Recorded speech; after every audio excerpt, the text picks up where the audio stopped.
लोहिया कहते हैं कांग्रेस मिटाओ देश बचाओ, वो लोहिया का असली काम नरेंद्र मोदी कर रहे हैं। डॉक्टर लोहिया पब्लिक मीटिंग में कहते थे कि अयोध्या काशी मथुरा भारत माँ के चेहरे पर ऐसा घाव है कि जिस दिन यह फूटेगा उस दिन भारत माता का संपूर्ण शरीर सिहर उठेगा। इसलिए समय रहते हुए या तो बैठ करके आपस में या अदालत के जरिए समस्या का निदान निकालो। आज एक गरीब आदिवासी के घर में जन्म लेने वाली राष्ट्रपति बन सकती है।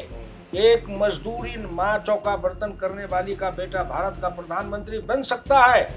लेकिन आज नरेंद्र मोदी और द्रौपदी मुर्मू के जैसे निर्धन निर्बल के घर में जन्म लिया हुआ कोई भारत का चीफ जस्टिस नहीं बन सकता। मेरे जैसा आदमी अगर चीफ जस्टिस ऑफ इंडिया बनता तो मैं सबसे पहले अपने कलम से उठाता कॉलेजियम सिस्टम को अबे।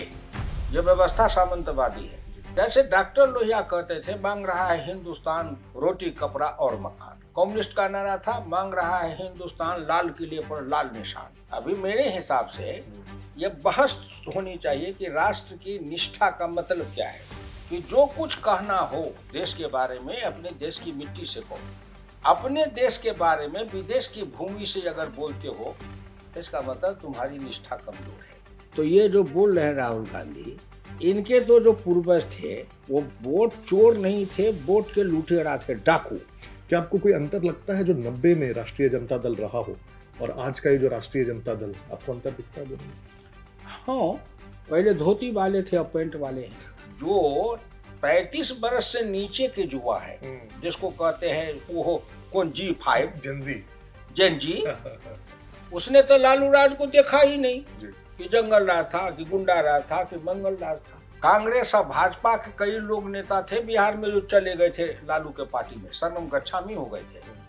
मैं उस समय 1993 में लालू के पार्टी से डंका बजा के भाजपा में चला आया विरोध करते हुए, कहते हुए कि तुम गलत कर रहे हो। हम तो उस आग से निकल के आए हैं कि आग हथेली पर सुलगाकर सिर का हविष चढ़ाना सूर धर्म है जग में अनुपम बलि का पाठ पढ़ाना। तो जो जातिवादी और परिवारवादी राजनीति है उसमें समाजवाद आएगा कहाँ से? तो एक राजनीति वह है सुविधावादी भोगवादी और एक है आदर्शवादी सिद्धांतवादी। और भारतवर्ष में अभी इसका द्वंद्व है, टकराव है। पथिक बदलते जाएंगे लेकिन पथ नहीं बदलेगा।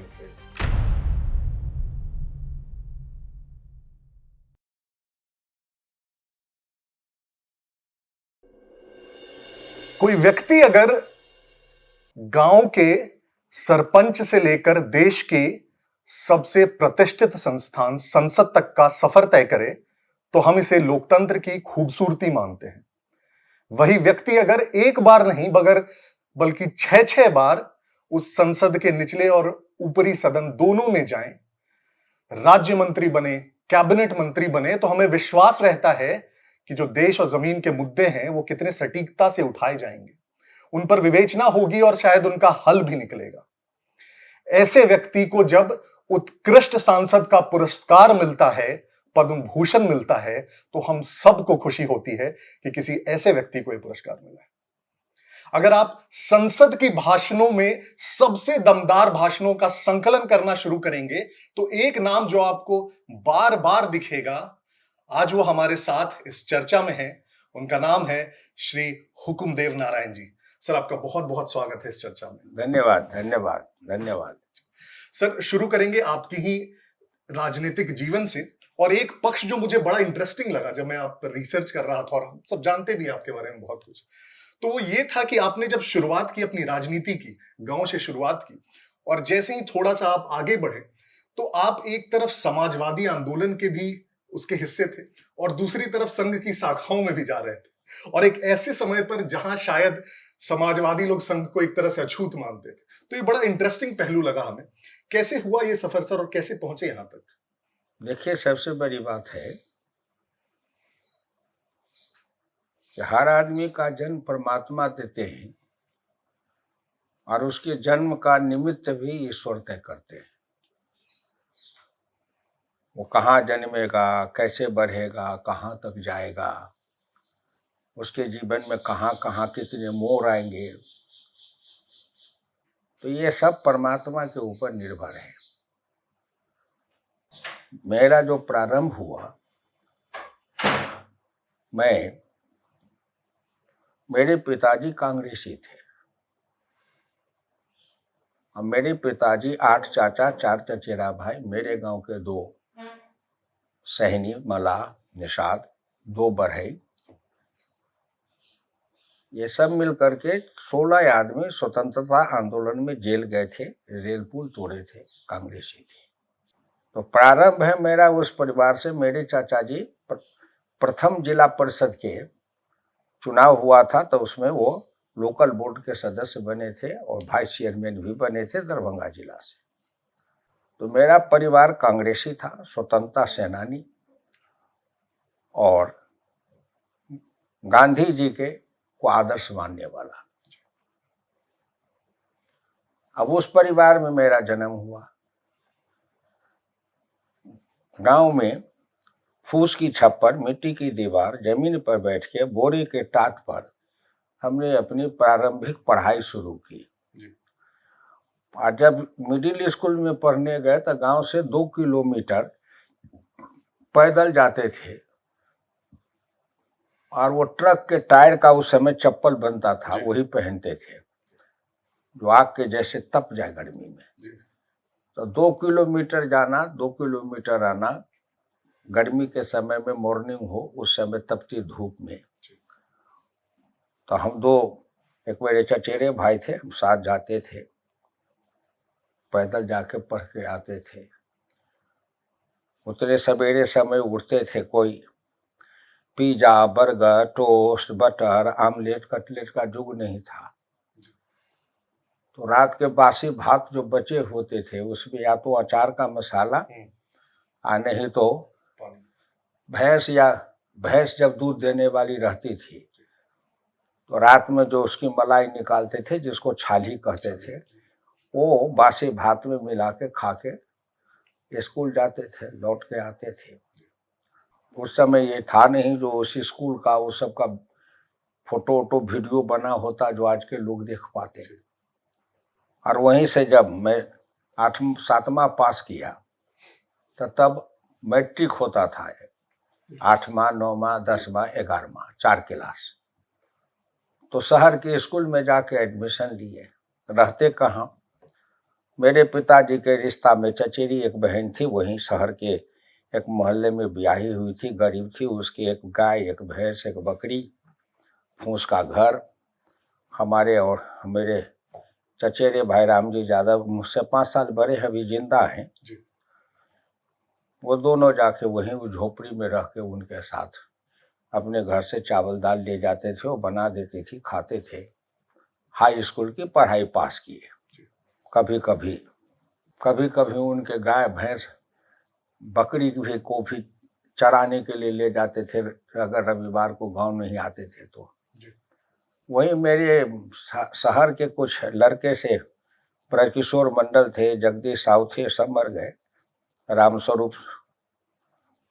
रामस्वरूप थे, वो सेल टैक्स के बड़े अफसर बने, राम लखन पासी थे। ये लोग संघ में जाते थे। तो इन लोगों को पता लगा कि गांव के 2 लड़के आए, मेरे पास आए कि चलिए आप शाखा में। तो हम पूछे क्या सब है, तो उन्होंने बताया ऐसे खेलते हैं, कबड्डी है, चिक्का है, सब कुछ। तो हमने कहा ये खेल में मुझको बहुत आनंद आता है, चलिए। तो उनके साथ चले गए शाखा में और उन्होंने कहा कि गणवेश वगैरह बनाए।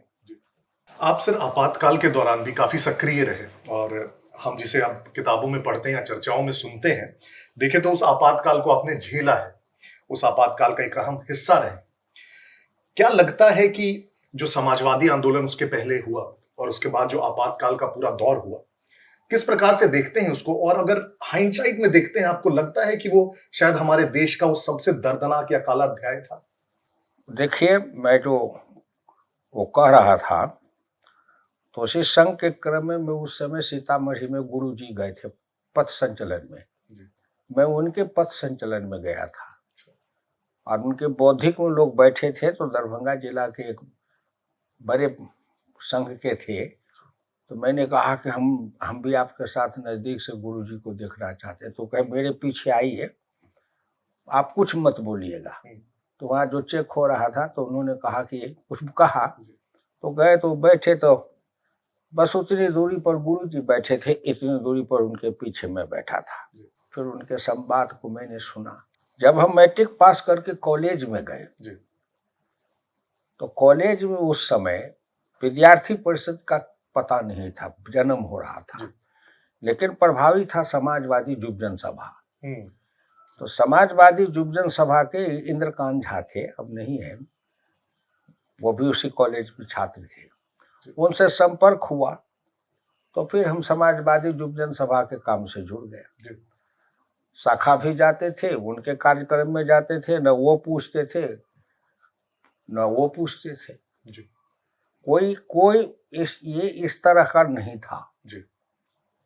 नहीं था। डॉक्टर लोहिया गए थे दरभंगा, प्रोफेसर देवीदत्त पोद्दार थे बरवारी कॉलेज में, उनकी बैठक रखे थे, हॉल में 40-50 लड़के थे, उसमें मैं भी गया सुनने।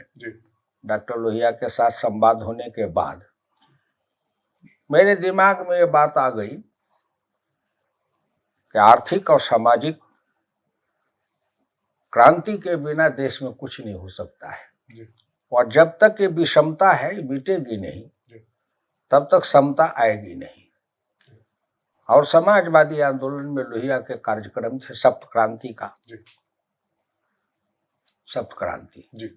उस समय हमारे सब नारा थे, और आज नरेंद्र मोदी उसमें से बहुत चीज को अपने ढंग से कर रहे हैं, समय के अनुसार। समय के अनुसार हम लोग थोड़ा समाजवादी गर्म दल वाले थे, गर्म दल, तो कुछ गर्मी के साथ बात करते थे। आज नरेंद्र मोदी जी कर रहे हैं, सरकार में है, तो सरकार के द्वारा वैज्ञानिक तरीके से और सर्व समाज स्वीकृति के लक्ष्य को लेकर कर रहे हैं। जैसे हम लोग कहते थे उस समय, गांधी लोहिया की अभिलाषा, चले देश में देसी भाषा, अंग्रेजी में काम न होगा, फिर से देश गुलाम न होगा, अंग्रेज यहाँ से चला गया, अंग्रेजी को भी जाना है। अब जो नरेंद्र मोदी की शिक्षा नीति है, देसी भाषा में सभी पढ़ाई कराओ, इंजीनियरिंग, डॉक्टरिंग, सभी चीज, उन्होंने सब किताब का अनुवाद भी कराया।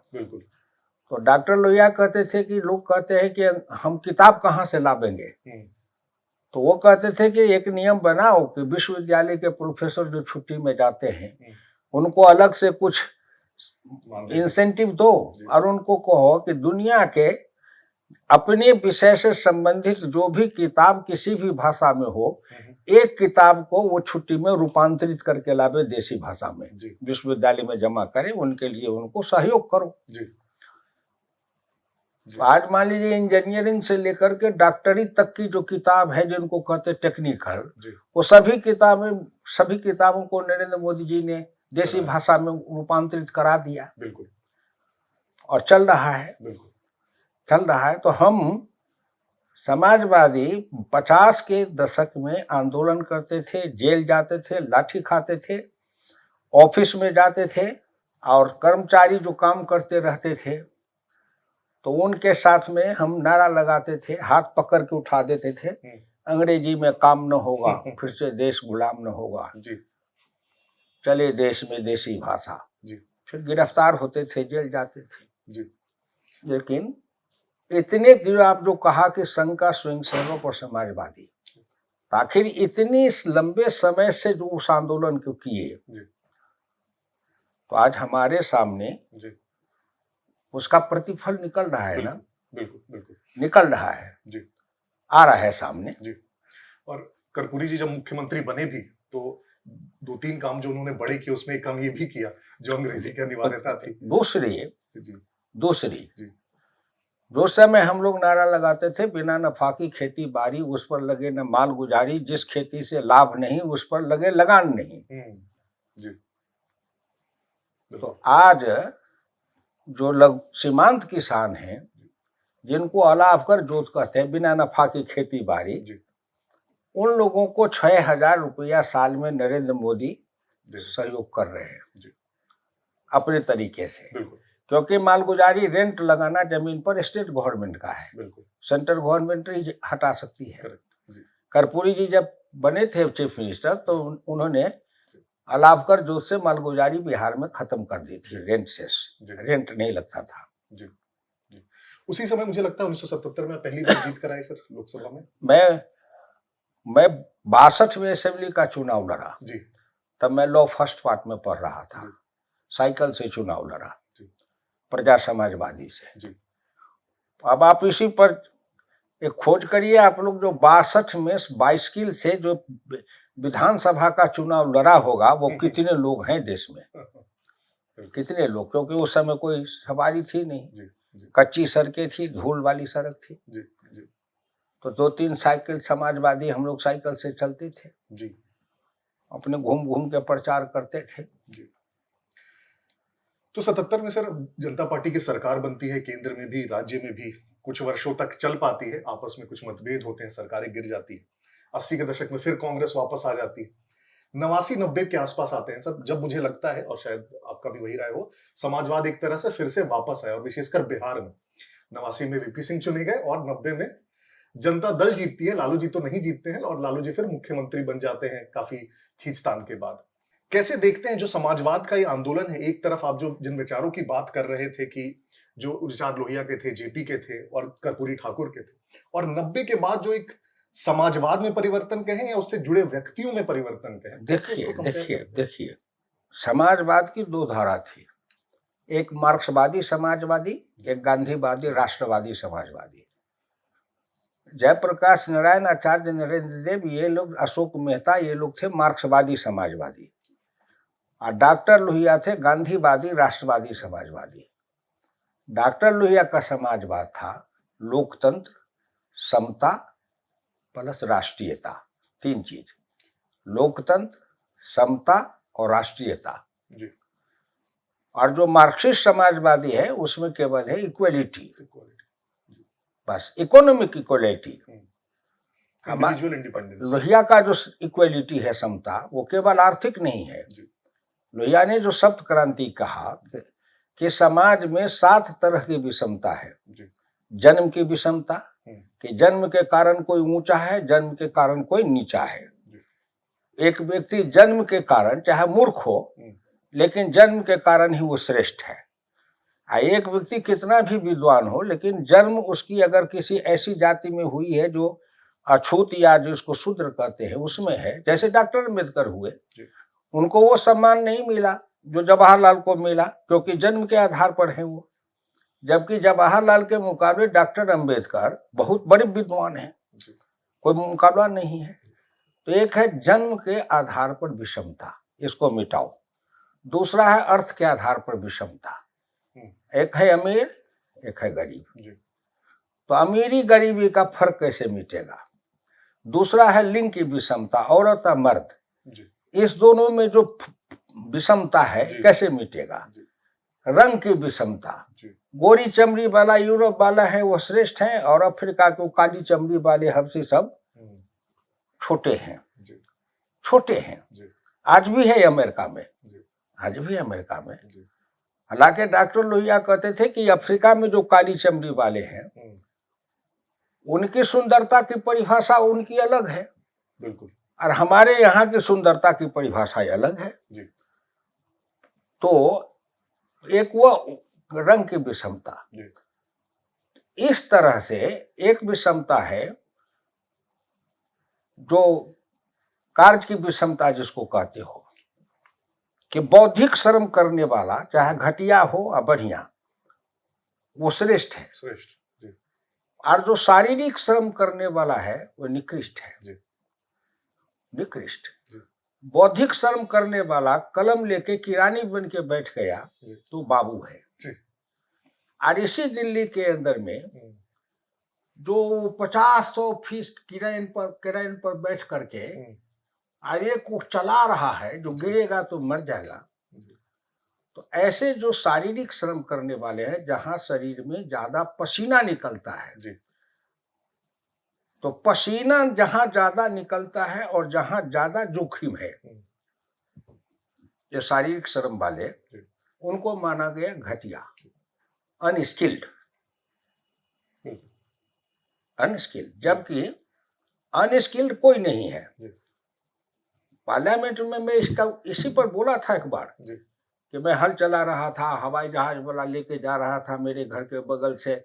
मैंने उसको रुक करके नीचे से पायलट को कहा कि तुम क्या समझते हो कि तुम स्किल हो, मैं नॉन स्किल हूँ, तुम हवाई जहाज को उतार के आओ, यहाँ आओ मेरे खेत में, ये हल पकड़ के 3 बार हल चला के दिखा दे। बिल्कुल हम मैं हल चलाने में तुम अनस्किल्ड, हवाई जहाज उड़ाने में हम अनस्किल्ड, दोनों बराबर हैं, दोनों बराबर है। इसलिए जी जो गांव के अंदर भारतवर्ष में जो ट्रेडिशनल काम करने वाले थे, हल चलाने वाले, कुदार चलाने वाले, हथौड़ा चलाने वाले, लकड़ी के काम में चलाने वाले, मिट्टी का काम करने वाले, जूता बनाने वाले, ये जितने काम करने वाले थे उन सबको कहा गया कि ये अनस्किल्ड है।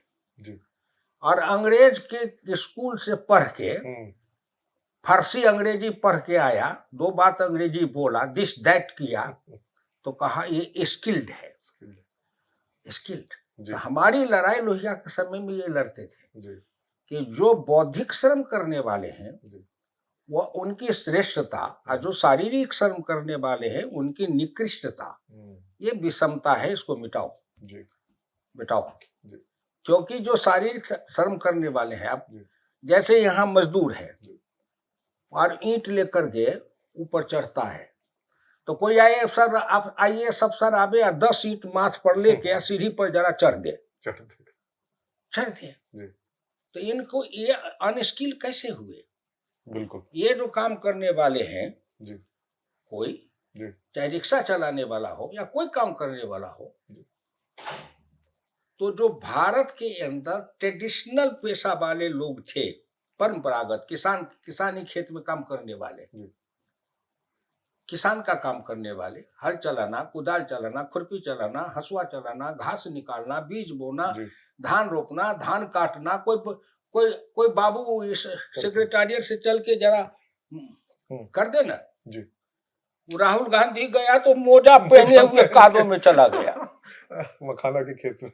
बोलिए बोलिए, और उसकी बाबाही है, बोलिए जी। आज जो नंगे पैर चलता है, फटे पैर में, नंगे पैर खेत में, अब तालाब में जाके नंगे पैर जी, तो ये मोजा जूता पहन के करने वाला या नंगे पैर करने वाला, दोनों में साहसी कौन है? जी, वो भी स्किल है जी। तो आपने जो कहा कि ये सब बातें चलती आई, और बहुत चीज है जिसको कहते हैं आज टेक्निकल। तो उस समय उदाहरण देते थे डॉक्टर लोहिया कि अमेरिका 3 मिनट में जो सामान बनाता है, रूस उसको 6 मिनट में बनाता है, चीन उसको 9 मिनट में बनाता है, भारत उसको 13 मिनट में बनाता है। तो अगर एक माइक अमेरिका 3 मिनट में बनाता है और भारत उसको 13 मिनट में बनाता है, अब माइक का अगर हम सौदा किए तो हम अमेरिका का 3 मिनट गया, हमारा तो 13 मिनट गया। तो अमेरिका का डॉक्टर लोहिया कहते थे कि वर्ल्ड मार्केट में केवल पैसे पर मूल्यांकन नहीं होना चाहिए, टाइम फैक्टर के आधार पर भी मूल्यांकन होना चाहिए कि हमारा 13 मिनट ले रहा है अमेरिका, अब अपना 3 मिनट दे रहा है, तो वो भी अपना 13 मिनट देना हमको, तब ना बराबर। बिल्कुल, तब ना बराबर। जिसको कहते हैं टेक्नोलॉजिकल एक्सप्लॉयटेशन, टेक्नोलॉजिकल एक्सप्लॉयटेशन, जो अभी जिसके खिलाफ नरेंद्र मोदी जो लड़ रहे हैं। दूसरा, डॉक्टर लोहिया कहते थे कि हम विदेश से जो टेक्नोलॉजी लेते हैं, अब मशीन लेते हैं, मशीन क्यों लेते हैं? टेक्नोलॉजी लो, करेक्ट, और उस टेक्नोलॉजी के आधार पर आप अपने यहाँ हिंदुस्तान में टेक्नोलॉजी को ट्रांसफॉर्म करो, बड़े टेक्नोलॉजी को छोटे टेक्नोलॉजी में ले जाओ, और छोटा टेक्नोलॉजी के आधार पर कुटीर उद्योग में जो सूक्ष्म लघु इकाई है, उसके लायक उस मशीन को बनाओ कि मानव श्रम की क्षमता को वृद्धि करे। और अगर एक मशीन से 1000 बनता है और उसकी टेक्नोलॉजी से हम उसी तरह के अगर 2000 मशीन लगा देंगे और हर मशीन से 1000 पैदा करेंगे, तो बड़ा मशीन 1000 पैदा करता है, लेकिन हम 2000 छोटे मशीन से 2000 पैदा करके मार्केट में हम ज्यादा आगे बढ़ेंगे, जिसको अभी नरेंद्र मोदी जी का है स्वदेशी स्वावलंबन, स्वदेशी अपनाओ, जी स्वावलंबन अपनाओ। जैसे जी गांधी जी उस समय के लोग थे, मोटे मोटे कपड़े हम भी पहने हुए थे, खादी के मोटा कपड़ा, लगता था आज के लोगों को कि देह देह छिला छिला जाएगा, जाएगा। लेकिन पहनते थे। जी क्यों? भावना थी, देश बनाना है, जी जी जी हमको अपना देश बनाना है। जी हम जो पैसा देंगे वो हमारे देश के किसी भाई को काम आवे, हमारा पैसा दूसरे को काम नहीं आएगा। जी ये जो व्यापक एक दर्शन था डॉक्टर लोहिया का, जिसको राष्ट्रीयता मैंने कहा ना, जी लोकतंत्र, जी बराबरी, जी वोट की बराबरी, जी बिल्कुल तो लोकतंत्र, समता। जी समता माने जितनी प्रकार की विषमता है वो सभी विषमताओं का अंत, जी और तब राष्ट्रीयता। जी तो नागरिकता के संबंध में उनका था कि जन्म के आधार पर नागरिक बनना तो सहज स्वाभाविक है, लेकिन उसके आगे नियत और राष्ट्र की संस्कृति के प्रति निष्ठा, ये दोनों भी देखने की चीज है। जी जिस पर आजकल बहुत विवाद होता है कि ऐसे निष्ठा दिखाने की क्या जरूरत है। हाँ ठीक, लेकिन समाजवादी हैं वो, जी लोहिया समाजवादी हैं, जी संघ के नहीं है, जी आरएसएस के नहीं है, जी लेकिन वो कहते हैं नियत और राष्ट्र की संस्कृति के प्रति निष्ठा, ये दोनों देखना भी जरूरी है। जी अगर कोई जन्म ले लिया भारत में तो इसी से नागरिक हो जाएगा, अगर इसकी नियत खराब है, एंटी नेशनल है, अराष्ट्रीय है, राष्ट्र विरोधी है। दूसरा जो राष्ट्रीय संस्कृति है हमारी, जिसको हम सनातन नाम दें, भारतीय संस्कृति दे, जो नाम दे, तो हमारी जो संस्कृति है उस संस्कृति के प्रति श्रद्धा शब्द भी नहीं इस्तेमाल करते हैं, इस्तेमाल करते हैं सबसे कठोर शब्द निष्ठा। निष्ठा, निष्ठा कि तुम्हारी निष्ठा क्या है जी। तो आज इस कसौटी पर भारत के सभी पार्टियों के नेतृत्व को कसना चाहिए कि तुम्हारे राष्ट्रीय संस्कृति के प्रति तुम्हारी निष्ठा क्या है जी। अगर राष्ट्रीय संस्कृति के प्रति तुम्हारी निष्ठा में कमजोरी है जी, इसका मतलब तुम भारत के नागरिक होने लायक नहीं हो जी। कई बार ऐसे सवाल उठाए जाते हैं सर, मैं इसी पे, जिसमें जो विपक्ष के नेता हैं या विभिन्न दलों के नेता हैं, किसी एक का नाम नहीं लेते हैं, वो देश की संस्थाओं को, लोकतंत्र को, ना सिर्फ देश के अंदर बल्कि विदेशों में भी जाके विभिन्न व्याख्यानों में उसको कहते हैं कि वो ध्वस्त हो चुकी है, टूट चुकी है, वहां खत्म हो चुका है चीजें, आप लोग आइए बचाइए। इसको किस तरह से देखते हैं राष्ट्रीय निष्ठा बनाम इस तरह के क्रिटिसिज्म को देश के बाहर? देखो, उस समय डॉक्टर लोहिया समाजवादी हम उसको कहते थे कि जो कुछ कहना हो देश के बारे में अपने देश की मिट्टी से कहो, अपने देश के बारे में विदेश की भूमि से अगर बोलते हो तो इसका मतलब तुम्हारी निष्ठा कमजोर है। हमको अगर किसी से झगड़ा है इस देश में तो हम इस मिट्टी पर लड़ेंगे, हम इस पर खड़ा होकर लड़ेंगे। नरेंद्र मोदी से लड़ना है तो भारत की मिट्टी पर खड़ा होकर लड़ेंगे, लंगोटा बांध के, खेत में, खलिहान में, सड़क में, चौक पर, चौराहा पर लड़ेंगे। लेकिन नरेंद्र मोदी से लड़ने के लिए हम इंग्लैंड, अमेरिका, विलायत में चले जाएं, अब विदेश में जाकर के वहां से नरेंद्र मोदी को लड़ने के लिए हम कहें, भारत की संवैधानिक संस्थाओं के खिलाफ बोले, और मुझे अगर फैसला करने को दिया जाता तो मैं उनके राष्ट्रद्रोह के अपराध में मैं सबको बंदी करके कारागार में बंद कर देता। जी, बहुत बड़ी बात, सही बात। राष्ट्र की निष्ठा कोई खेल नहीं न है जुआ का, लेकिन इस निष्ठा के प्रति समर्पित तीनों को होना चाहिए, कार्यपालिका, विधायिका और न्यायपालिका। जी, कार्यपालिका को भी जी, बिल्कुल। अब विधायिका, पार्लियामेंट और असेंबली, और न्यायपालिका, तीनों में इस निष्ठा क्या है राष्ट्र का जी। अभी मेरे हिसाब से यह बहस होनी चाहिए कि राष्ट्र की निष्ठा का मतलब क्या है जी। क्या मतलब है राष्ट्र की निष्ठा का जी। आते हैं सर बिहार पे थोड़ा वापस। तो 1990 में एक तरह से मानते हैं कि जो समाजवाद का मूल विचार था उसके जो लोग थे उस समय के, तब तक कर्पूरी जी जा चुके थे, लेकिन जो भी लोग समाजवाद को रिप्रेजेंट कर रहे थे, उनको एक प्रकार से मौका मिलता है बिहार में कि वो जो नीतियां हैं, जो विचार हैं, उनको लागू करके समाज में वही परिवर्तन कर सके जिनका वो बहुत सालों से सपना देख रहे थे, एक स्थायी सरकार बनती। लेकिन 90 के दशक अगर उसको देखें तो बहुत बहुत समाजवादी भी आज नहीं मानते हैं कि वो सबसे आइडियल रिप्रेजेंटेशन है जो समाजवाद का था। बहुत सारे शब्द उपयोग किए गए, सामाजिक न्याय, बहुत सारे शब्द फ्रेजेस इस्तेमाल किए गए, विकास नहीं सम्मान चाहिए और इस तरह के। कैसे देखते हैं आप उस 90 के दौर को, और समाजवाद से जब उसका हम कंपैरिजन करते हैं, आपको लगता है मूल भावना स्थिर रही उस 90 के दौर में? देखिए, कोई चोटी रखने से, जनेऊ पहनने से और धोती पहनने से ही हिंदू नहीं हो सकता है। जी। कोई चोटी न रखे, धोती न पहने, पैजामा कोट पहने, लेकिन उसके अंदर अगर हिंदुत्व की भावना के प्रति निष्ठा है, जी। तो टीका चंदन वाले हिंदू के बनिस्बत वो हिंदू श्रेष्ठ है। जी। जिसके अंदर हिंदुत्व के प्रति निष्ठा है, निष्ठा। उसी तरह समाजवाद है, तो डॉक्टर लोहिया तो 12 अक्टूबर 1967 को चले गए, समाजवादी के धारा वाले सब चले गए, लेकिन जेपी आंदोलन से जो पैदा लिए वो तो समाजवादी आंदोलन है ही नहीं। ऐसा क्यों कहते हैं आप? इसीलिए कि वहां समाजवादी कौन है? लालू यादव, नीतीश कुमार, बाकी जितने लोग थे उसी बिहार आंदोलन में जी। लालू भी थे, नीतीश भी थे, सुशील मोदी विद्यार्थी परिषद से थे। जी। बिल्कुल। कैसे समाजवादी मान ले? जी।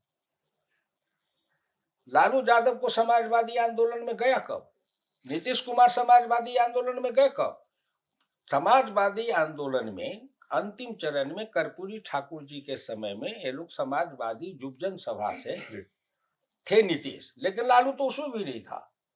लालू तो पटना यूनिवर्सिटी में विद्यार्थी जो छात्र संघ का अध्यक्ष बना, और सुशील मोदी उसमें सेक्रेटरी की क्या पदाधिकारी भी थे। कॉम्बिनेशन बना था कांग्रेस के खिलाफ। राम लखन सिंह यादव जी ने उसमें लालू को बहुत मदद की थी बनने में, कब्जा करने में, अगेंस्ट अपर कास्ट। तो जिसको कहते हैं लोग जोड़ते हैं इस देश के तथाकथित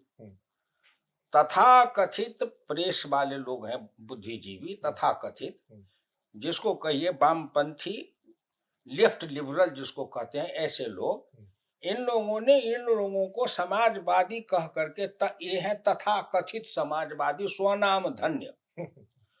जैसे कि विश्वविद्यालय से किसी आदमी को मानद पीएचडी की डिग्री दी जाती है, वैसे समाजवाद के जो मैंने कहा ना, हमारा समाजवाद का है सप्त क्रांति।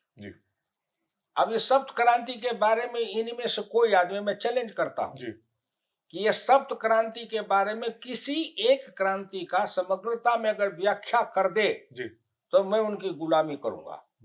समग्रता जैसे है जन्म की विषमता, तो जन्म की विषमता के साथ साथ ही अर्थ की विषमता और जन्म की विषमता, ये सारी विषमताओं का ना एक विषमता की लड़ाई लड़ो मिटाने का, उसमें सारी विषमताओं का भी उन्मूलन होना चाहिए।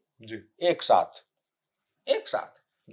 जिसको कहते हैं समता समाज, पूर्ण समता समाज, समता।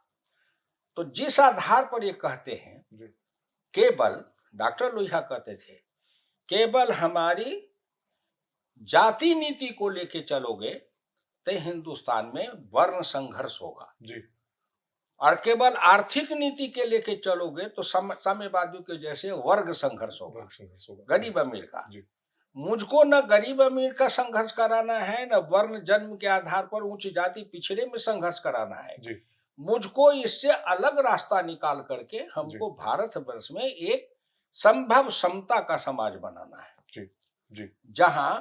जहां द्वेष नहीं हो, घृणा नहीं हो, सहमति हो, और समाज की सहमति से बनाना है। समाज की सहमति से आपस में, जैसे अयोध्या, काशी, मथुरा, इस पर डॉक्टर लोहिया पब्लिक मीटिंग में कहते थे कि अयोध्या, काशी, मथुरा भारत माता के चेहरे पर ऐसा घाव है कि जिस दिन यह फूटेगा उस दिन भारत माता का संपूर्ण शरीर सिहर उठेगा। इसलिए समय रहते हुए या तो बैठ करके आपस में या अदालत के जरिए समस्या का निदान निकाल लो। जी। अब ये डॉक्टर लोहिया कहते थे, और आज जिन लोगों का नाम ले रहे हैं उन लोगों को जा भी नहीं रहे वहां मंदिर। नहीं, उन लोगों को क्या मतलब, उन लोगों को क्या मतलब? जी। जब समाजवाद का रूपांतरण जातिवाद में, परिवारवाद में हो गया, जिसको कहते हैं रूपांतरण, जी। तो जो जातिवादी और परिवारवादी राजनीति है उसमें समाजवाद आएगा कहां से? जी। समाजवाद तो है ना जी।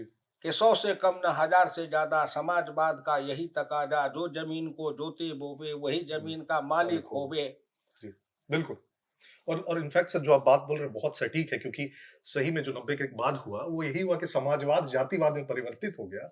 और एक सिंपल सा कंपैरिजन है, कर्पूरी जी ने भी मुंगेरी लाल कमीशन की सिफारिशें लागू की, उस समय रिजर्वेशन लागू की जब कहीं किसी ने सोचा नहीं, उतनी चर्चाएं भी नहीं होती है, और फिर भी समाज में शायद वो वैमनस्य नहीं उत्पन्न हुआ था। लेकिन अगर 90 से समन हो गया जी, अगर उसको 90 से देखे जो बिहार में हुआ मंडल के बाद, तो कैसे देखते हैं कि देखिए मैं कहता हूं ना, कर्पूरी ठाकुर लागू किए थे, वो सबसे ज्यादा वैज्ञानिक फॉर्मूला था जिसको सब मान रहा है आज, बिहार फॉर्मूला।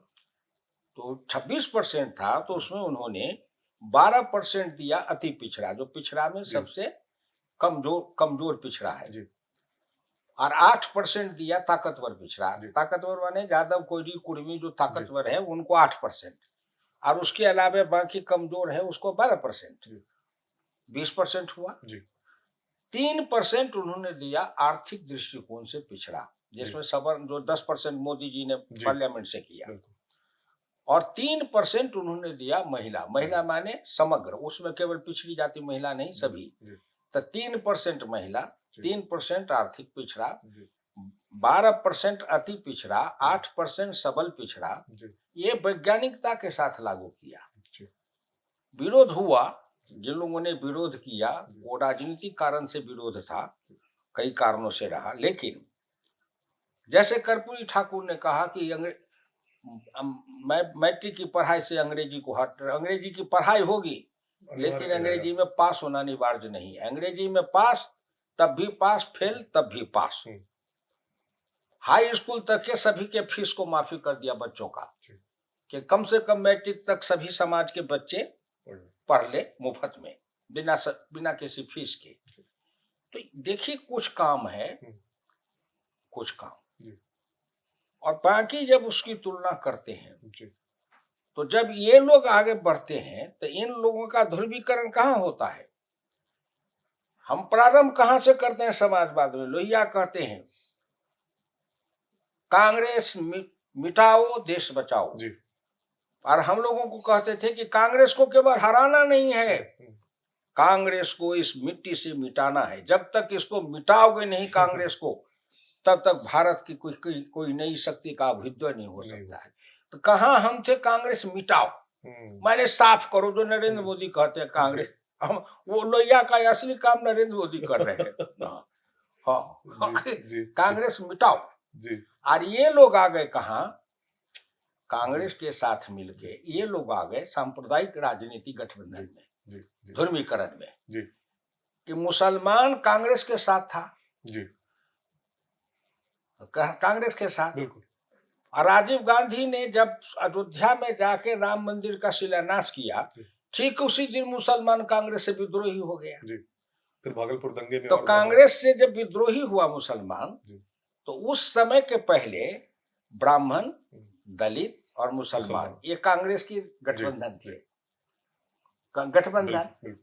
तो दलित के नेता अलग अलग निकल गए सभी प्रांतों में, तो कुछ न कुछ कांग्रेस का बेस दलित में टूट गया, तो बच गया था ब्राह्मण मुसलमान। और अयोध्या में जब राजीव गांधी शिलान्यास किए तो मुसलमान विद्रोह कर दिया, तब मुसलमान को किसका साथ चाहिए?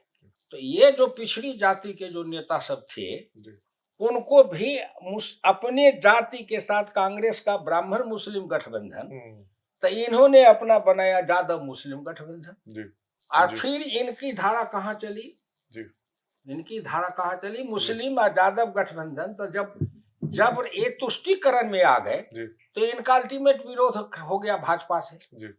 भाजपा से चले थे कांग्रेस विरोधी हो गए भाजपा विरोधी, हो गए भाजपा विरोधी। जबकि 67 में बिहार में बिल्कुल जनसंघ, सब सब साथ सोशलिस्ट पार्टी, प्रजा सोशलिस्ट पार्टी, संयुक्त सोशलिस्ट पार्टी, कम्युनिस्ट पार्टी सब उस सरकार में मंत्री थे एक साथ। जी बिल्कुल। तो कहां से यात्रा चलती है? कहां यात्रा? गैर कांग्रेस बात से आते आते कांग्रेस बचाव में परिणत हो जाते हैं जी। भाजपा विरोध, कांग्रेस बचाव जी।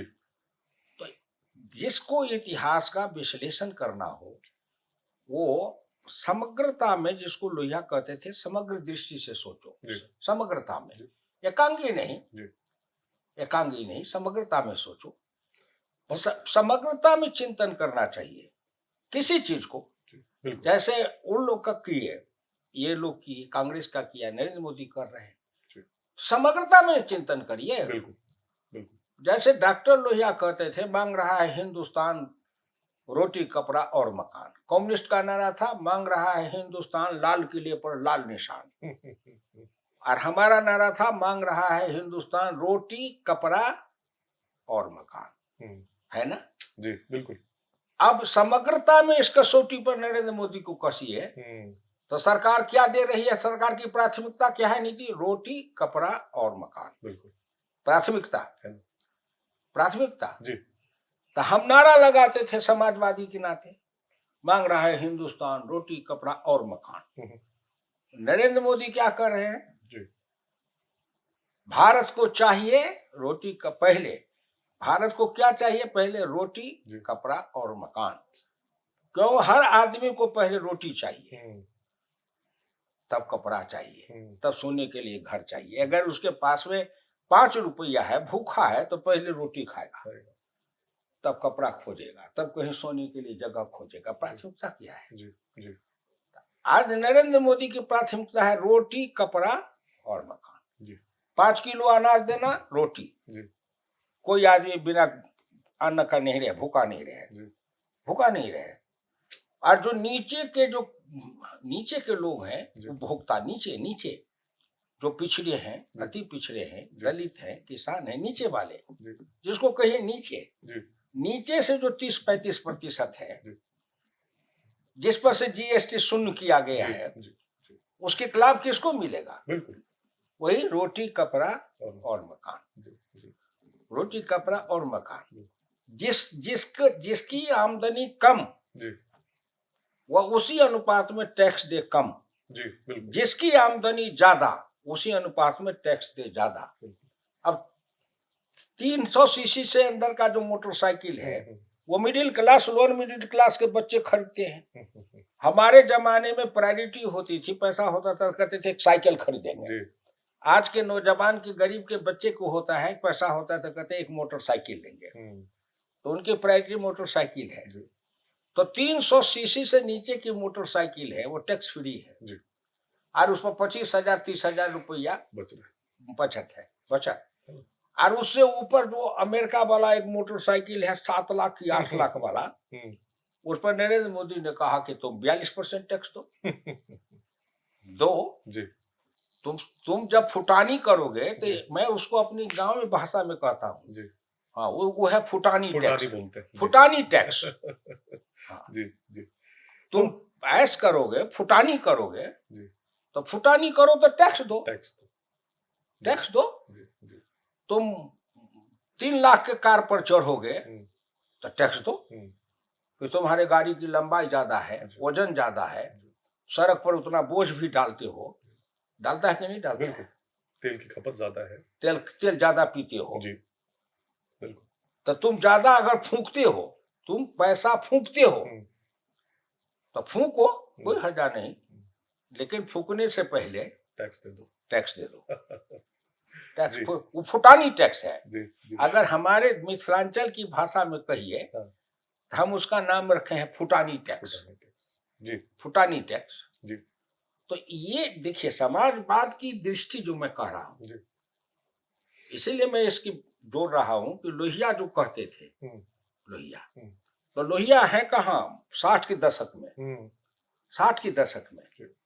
उस समय न इतनी साक्षरता है, न शिक्षा है, न इतनी संपन्नता है, न इतनी समझदारी है, न इतनी टेक्नोलॉजी है। बिल्कुल बिल्कुल। मैंने कहा ना, तब हम साइकिल के युग वाले हैं। और इनफैक्ट आप बात कर रहे थे जो आजकल कॉम्बिनेशंस बन रहे हैं इन पार्टियों के, खासकर सब अपनी कोई एक जाति वर्ग को मुसलमानों के साथ जोड़ के कॉम्बिनेशन बना रहे हैं। 89 में हमारे यहाँ भागलपुर के दंगे होते हैं और उसके बाद लालू कहते हैं कि अब कांग्रेस तो तुम्हारी रक्षा नहीं कर पा रही है, तो मैं बनूंगा अब तुम्हारा मसीहा। और लालू कई बार इस चीज को बहुत गर्व से कहते हैं कि जब हमारा राज था तो हमने बिहार में सांप्रदायिक दंगे नहीं होने दिए। ये बहुत खुशी की बात है। लेकिन उसी बिहार में आप देखेंगे सांप्रदायिक दंगे ना होकर जातीय नरसंहार इतने हुए जो देश के किसी भी कोने में किसी भी काल में नहीं हुए होंगे। क्या लगता है? मतलब देखिए, एक बात मैं कहूंगा, मैं परहेज करता हूं इसे। लालू के बारे में चाहे भाजपा के बोले कोई, मैं भाजपा के नेता को भी कहता हूं कि इससे मिलता क्या है तुमको। लालू का राज गया 2005 में, है ना, 90 से 2005। अब 2005 आज कितना है? 25। तो जो लड़का 2000 के 90 के बाद जन्म लिया बढ़ा, चाहे 2000 से आगे, तो उसने लालू के राज को तो देखा ही नहीं। जंगल राज था कि गुंडा राज था कि लुटेरा राज था, क्या था? जो 35 बरस से नीचे के युवा है, जिसको कहते हैं वो कौन, G5 जेन जी तो जो 35 बरस से नीचे के युवा है, उसने तो लालू राज को देखा ही नहीं कि जंगल राज था कि गुंडा राज था कि मंगल राज था। वो तो नीतीश के राज में जन्म लिया, नीतीश के राज में पला बढ़ा। तो अब 25 बरस से लगातार 20 साल से नीतीश के राज को देख रहा है। 20 बरस, कम से कम 10-12 बरस का होगा तभी पूरी समझदारी ने समझेगा। तो 25-20 में से 10 जोड़ दीजिए, 30। तो जो 30-35 साल के युवा है, वो लालू के राज को तो देखा ही नहीं। खट्टा था कि मीठा था, गुंडा था कि बदमाश था, कल्पना बता रहे हैं। तो उसे मिलेगा क्या? निरर्थक, शक्ति का अपव्यय है। वो नौजवान तो देखा ही नहीं, और अपने मन से उसमें भ्रम पैदा कर रहे हैं। मैं इसलिए कहता हूं कि लालू का जिस समय प्रबल प्रताप था, और लालू के डर से कांग्रेस और भाजपा के कई लोग नेता थे बिहार में जो चले गए थे लालू के पार्टी में, शरणम गच्छामी हो गए थे। मैं उस समय 1993 में लालू के पार्टी से डंका बजा के भाजपा में चला आया, विरोध करते हुए, कहते हुए कि तुम गलत कर रहे हो, तुम्हारा रास्ता कंस का रास्ता है, मैं कृष्ण के रास्ते पर निकला हूं। तो मैं लालू के राज का, जिस समय डर से लोग लालू का पैर छू रहे थे, उस समय मैं लालू के खिलाफ डंका बजा के निकल गया, लड़ा, विरोध किया।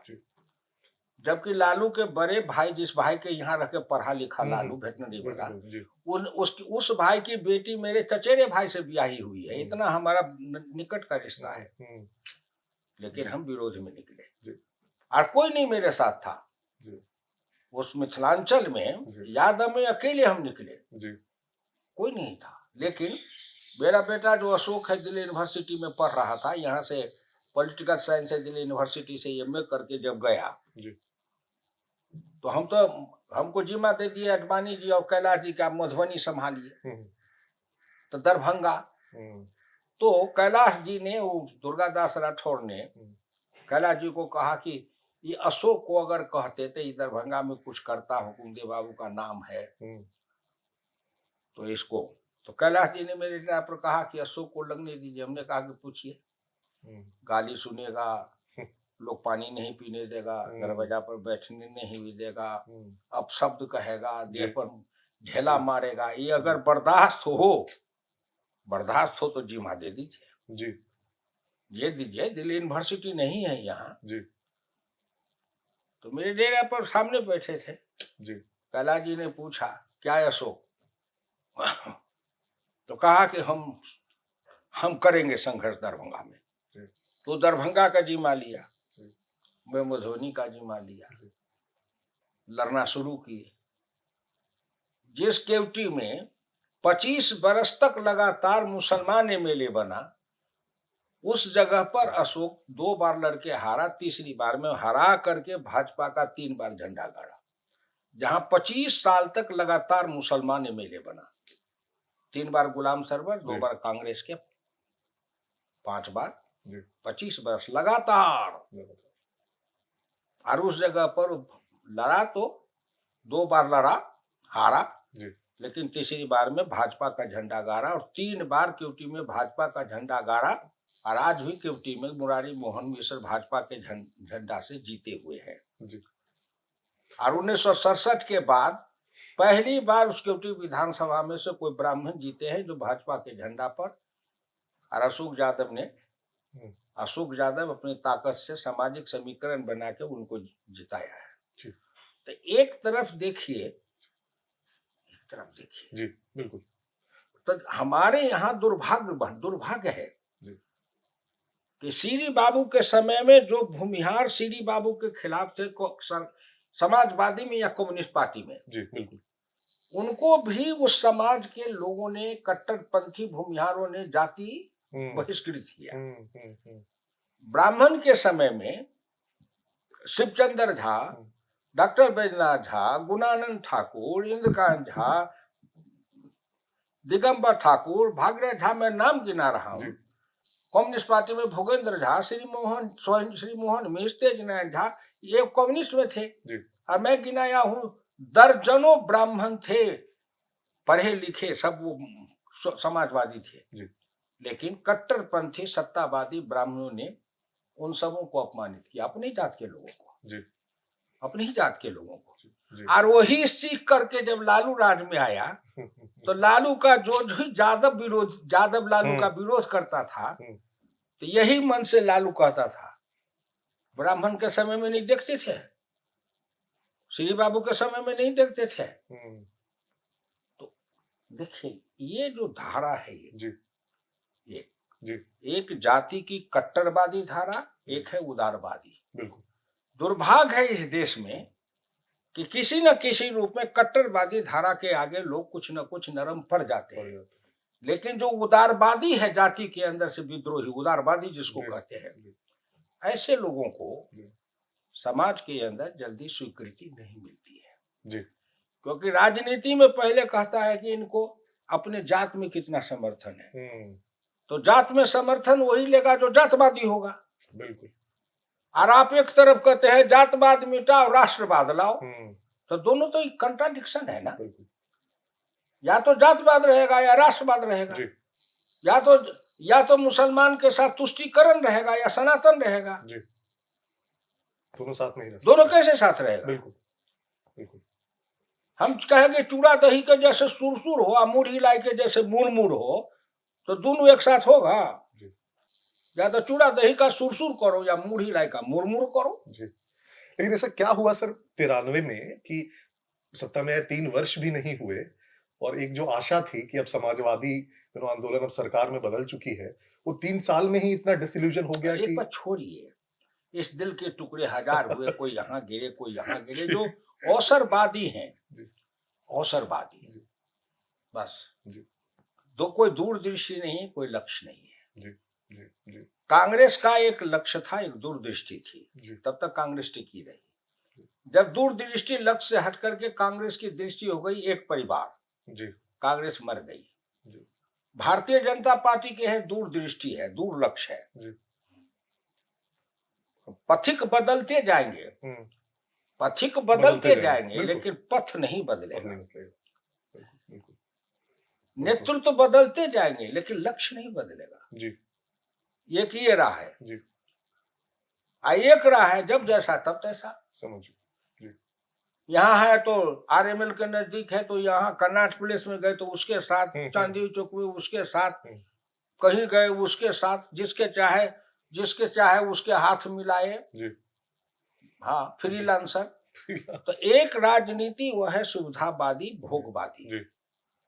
और एक है आदर्शवादी सिद्धांतवादी। जी जी और भारतवर्ष में अभी इसका द्वंद्व है, टकराव है। जी और मैं भारतीय जनता पार्टी में भी कहते रहता था मन से, अभी भी मैं पत्र लिखता हूँ। जी। जो डॉक्टर लोहिया कहते थे कि हिंदुस्तान के सभी जातियों, पिछड़ी जातियों में खासकर, कि हिंदुस्तान के पिछड़ी जातियों के अंदर से प्रतिभाशाली और योग्य युवकों को निकालना पड़ेगा और उनकी एक पलटन बनेगी जो सिद्धांत के आधार पर लड़ने के लिए तैयार हो। और हर जात में दो धारा बनेगी, एक धारा बनेगी स्वार्थवादियों की, एक धारा बनेगी राष्ट्रवादियों की, हर जात के अंदर। और हर जात में ऐसे ऐसे द्वंद्व खड़ा करके संघर्ष कराना पड़ेगा महाभारत के जैसे। लेकिन सबसे पहले उन्हीं लोगों को समाज का दुश्मन या विरोधी कहा दिया जाता है अगर कोई जात के ने इसलिए कि उनको जहां से संरक्षण मिलना चाहिए। अगर भारतीय जनता पार्टी में भी कोई आवे, यादव या कोई, तो यहाँ भी कुछ नेता पहले खोजेंगे कि इसको यादव में तो कोई पूछता नहीं है, तो भाई यादव में जब पूछेगा तो तुम्हारे पास कहाँ आएगा। अगर कुर्मी का नेता बनेगा तो तुम्हारे पास कहाँ आएगा। अगर जात का नेता बनेगा तो तुम्हारे पास क्यों आएगा। बिल्कुल जी। तुम्हारे पास तो वही आएगा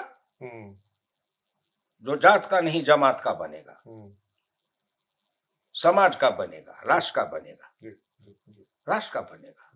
15 वर्षों के लालू जी का कार्यकाल खत्म होता है सर, और उस पर बहुत ज्यादा चर्चा करने की जरूरत नहीं है। शायद सबको पता है कि क्या हुआ है, जिन्होंने देखा नहीं उन्होंने पढ़ लिया है, और आजकल तो इतना अवेलेबल है इंफॉर्मेशन। लेकिन फिर नीतीश जी की सरकार आती है तो, और शुरुआती उनके जो कुछ पॉलिसीज रहते हैं उनको आप किस तरह से देखते हैं, चाहे वो ओबीसी ईबीसी का जो वर्गीकरण हो, चाहे वो जो पंचायत में महिलाओं के लिए 50% आरक्षण हो, पोशाक हो, साइकिल हो, इसमें आप समाजवाद का एक तरह से प्रतिबिंब देखते हैं। समाजवाद से मत जोड़िए जी, समाजवाद से, क्योंकि जो डॉक्टर लोहिया कहते थे, डॉक्टर लोहिया कि नीचे वाले को विशेष अवसर दो, स्पेशल अपॉर्चुनिटी। और दीनदयाल उपाध्याय कहते थे अंत्योदय। शब्द का फर्क है, सबका फर्क। उदय होगा कब, जो अंत में है, सबसे अंत। तो सबसे अंत में कौन है, गरीब। गरीब सही बात है, सब जात में है। लेकिन अगर संख्या के आधार पर देखिए तो पिछड़ा और दलित ज्यादा है, उनकी संख्या ज्यादा है, तो ज्यादा उठेंगे। शब्द एक ही है, लेकिन उसके कार्यान्वयन करने की प्रक्रिया, जिसको डॉक्टर लोहिया कहते थे कि हर सिद्धांत निर्गुण है, लेकिन जब उसको कार्यक्रम में लाते हैं तो सगुण दिखाई पड़ता है। लोगों को सगुण ज्यादा पसंद है। सगुण सगुण। अगर राम गए थे रावण से लड़ने और निर्गुण राम रहते तो कौन लड़ता। बिल्कुल।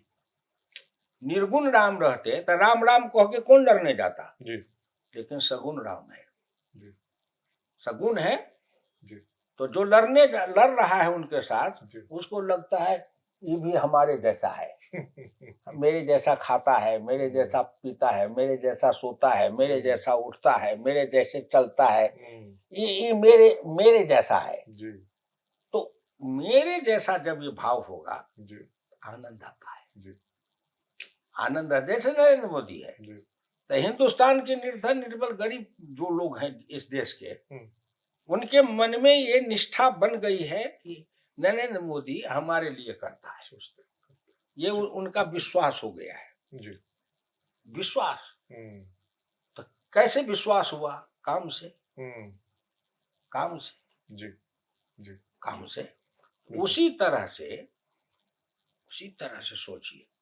और एक बात का मूल्यांकन कर लिए व्यक्ति का, द्रौपदी मुर्मू राष्ट्रपति हैं, जंगल से हैं, पहाड़ से, गांव में पली, गांव में बढ़ी, झोपड़ी में रही, अपने समाज के जैसे लोक भाषा, लोक भूषा, लोक भोजन, लोक भवन, लोक संस्कार, लोक गीत के साथ बढ़ी, राष्ट्रपति है। नरेंद्र मोदी झोपड़ी में पैदा लिए, मजदूरी माँ के पेट में, पिछड़ा वर्ग में, उन्हीं के बीच में पले बढ़े, खेले कूदे, संघ के प्रचारक बन के फिर उन्हीं गरीबों के बीच में भ्रमण करते रहे, यहाँ तक आए।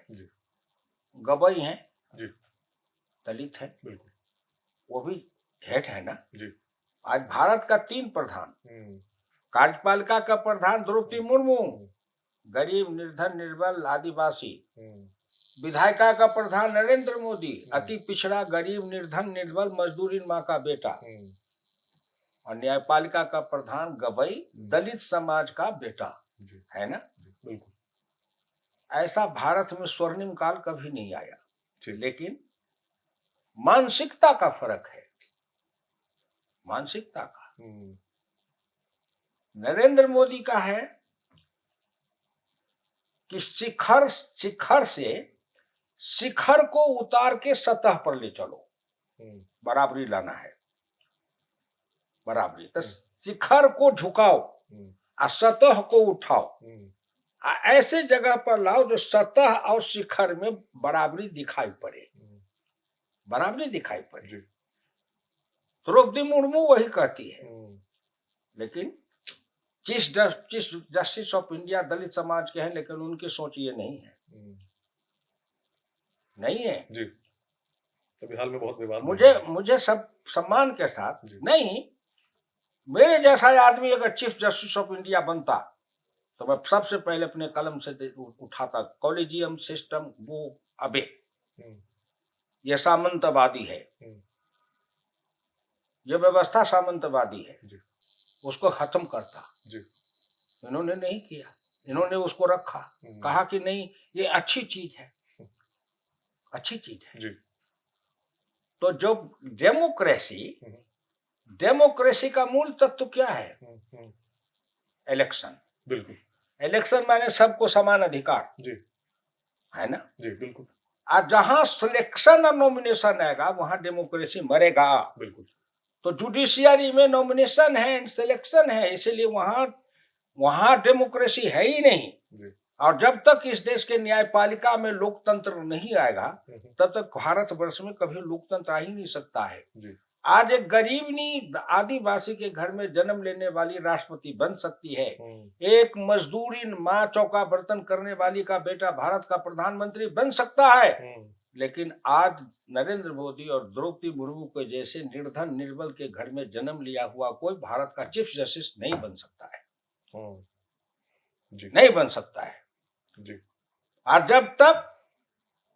जब तक वो निचले पैदान वाला में प्रतिभाशाली किसी का बेटा है, प्रतिभा है उसके पास में, योग्यता है, क्षमता है, प्रतिभा है, लेकिन उसको अवसर नहीं मिल रहा है, तो जब तक वो नीचे जो बैठा हुआ है, नीचे सतह जिसको कहते हैं अंत्योदय, जब तक न्यायपालिका में अंतिम का उदय होकर के चीफ जस्टिस ऑफ इंडिया तक नहीं आएगा तब तक भारत के न्यायपालिका का रूपांतरण नहीं होगा, वो सामंतवादी बना रहेगा। तो एक तरफ लोकतंत्र और एक तरफ सामंतवाद, दोनों विरोधाभास है, दोनों में कंट्राडिक्शंस है, एक दूसरे का विरोधी है, एक विरोधी है। आईएएस अधिकारी जो बनेंगे, प्रशासनिक अधिकारी, वो संघ लोक सेवा आयोग से चयनित होंगे, उनकी प्रतिभा का चयन होगा प्रतियोगिता से।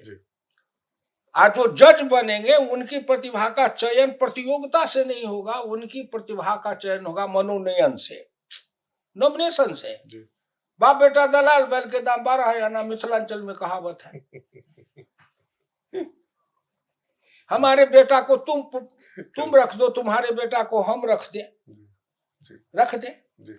मैंने भारत के चीफ जस्टिस को एक नागरिक हैसियत से पत्र लिखा हूं कि मेरे पिताजी स्वतंत्रता सेनानी थे और आपने कहा है कि हम झोपड़ी में पले बढ़े, जबकि उनके पिताजी 2 बार गवर्नर बने थे और वहां के अनुसूचित जाति में ताकतवर जाति के हैं, और उनके पिताजी 2 बार, एक बार बिहार के भी गवर्नर बने थे। तो जो गवर्नर का बेटा होगा पॉलिटिकल, तो झोपड़ी में कहां से आएगा? हाँ, दादा परदादा कभी रहे होंगे, लोग एगो वो तो हमको लगता है हम सबके रहे होंगे, उस समय झोपड़ी होती थी। जी। लेकिन मैंने उनको लिखा कि आप बने हैं, झोपड़ी में हैं, अंबेडकर का नाम लेते हैं, लेकिन 2 अंबेडकर हैं। एक अंबेडकर है जब पढ़ाई पढ़ते हुए सामाजिक प्रताड़ना से पीड़ित होते हुए भी पढ़ते जाते हैं जी। और एक अम्बेडकर है जो बड़ौदा महाराज के हम्म, स्टाइपेंड से विदेश से पढ़ के आते हैं। जी। एक है डॉक्टर भीमराव अम्बेडकर, हम्म। एक है सामाजिक संघर्ष में पलने वाला अम्बेडकर। जी।